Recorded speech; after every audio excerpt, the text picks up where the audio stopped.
Hello, welcome to the first episode of Scrap Mechanic Basics.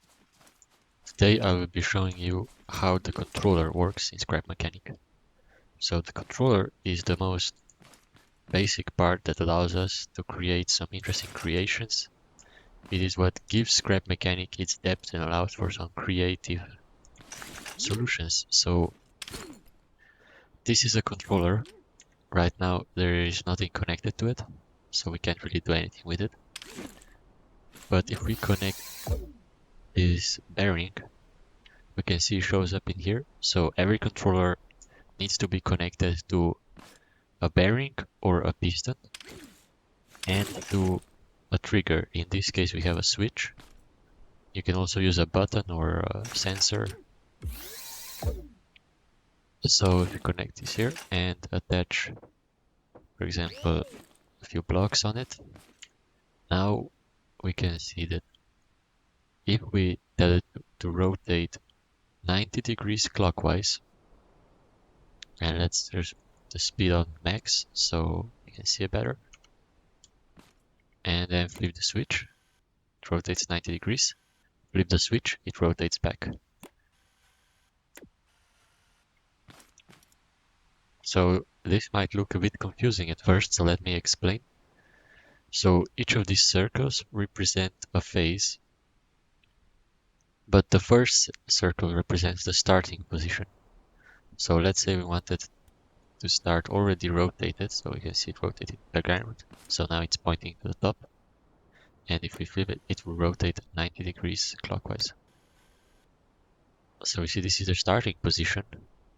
And then the first circle activates when we flip the switch or the trigger is triggered. And then each next following activates when the first one is finished. So the second one activates when the first one is finished, the third one activates when the second one is finished, and so on. So for example, we want to rotate it back another 90 and then another 90 like this. So we flip it, you will do this, and then we'll do the same in reverse. So now let's see what happens when you connect a controller, a piston, and we need to put a block on the piston, otherwise it won't work. So now this shows up, and for the piston it's the same as for this is the starting position. And then let's say it goes 5 blocks up, first one, and then it goes back down, and then another 5 blocks up. So now we see it's synchronized with the bearing, and then it will do the same in reverse.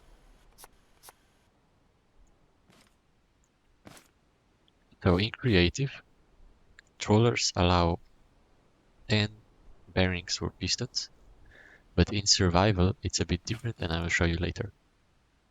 So right now I have prepared a few creations to show you exactly how pistons and bearings work when connected to controllers. So this is a creation I made a while back. There is also a video on it. I will put it in the card so you can go watch it. So if we get on it and activate it, we see that the bearings and pistons activate, all synchronized, and it lifts us up and we get a nice view. And the same thing happens in reverse. And it's extremely compact because it's using a combination of bearings and pistons. So we can see here are all the bearings, and then these three all have pistons, because there's a lot of pistons in here. So the purple ones are bearings, and the blue ones are pistons, and here is the switch. And the other creation is this fan, or RV, or whatever you want to call it.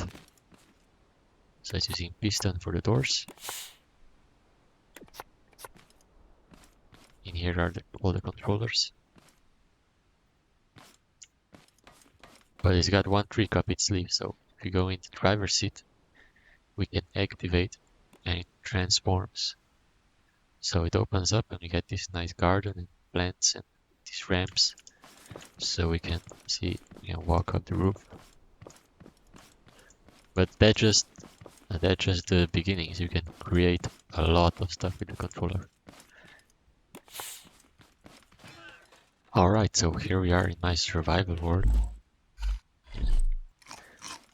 So I will show you how the controllers work in survival.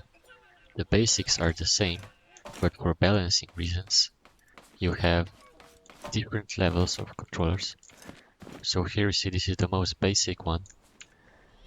You can see you can craft it right here. This is the ingredients you will need.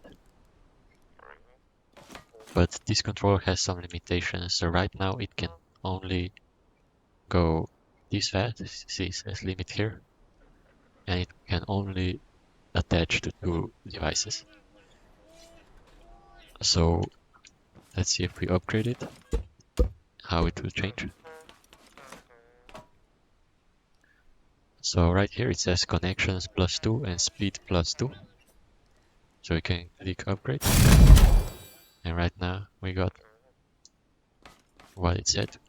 So this is just my resource collection vehicle. And I'm using this to deploy the saw.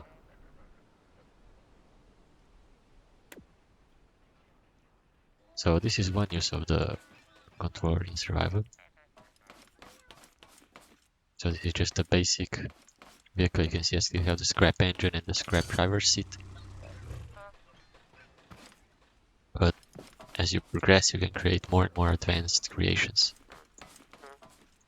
So that was it for this video. I really hope you enjoyed. Subscribe to see the next episode of Scrap Mechanic Basics. And see you next time.